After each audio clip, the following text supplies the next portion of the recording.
فين الحكمة لما خلق الرب جل في علاه شيطان التعليقات التافه فلحوس الدنيا وربما الآخرة؟ فين الحكمة من كده؟ مش لكده ممكن يكون من الحكمة عشان أقول لك إن ده من أفراد مبدأ أن قافلة الخير إذا كانت قافلة خير لابد أن تعوي عليها كلاب الشر، والمبدأ ده متفق عليه غير المسلم قبل المسلم.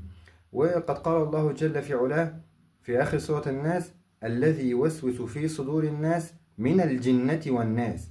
يعني اللي بيوسوس ده إما يكون من الجن وإما يكون من الناس.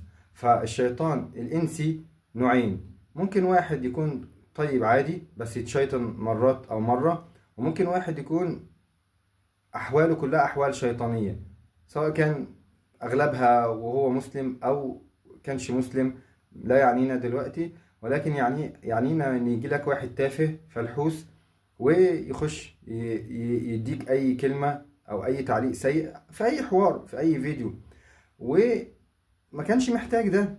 يعني ما كانش محتاج ده بمعنى إيه؟ يعني أنت دلوقتي لو مش عاجبك فيديو مثلا، ما خلاص اخرج ما تسمعوش. لكن لا، هو لازم، دي حتة إبليسية.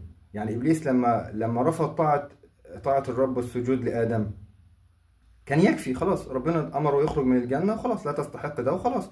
طيب بعد كده لا، هيطلب بقى النزول وعداوة آدم، لأن احنا غالبا لما نفرغ الحاجة من حقيقتها لازم ننقلب ضدها. بس وهنا يا جماعة أنا مش خارق الذكاء، ولكن أنا مش غبي، أنا متوسط، ولكن برضو ممنوع دخول الأغبياء.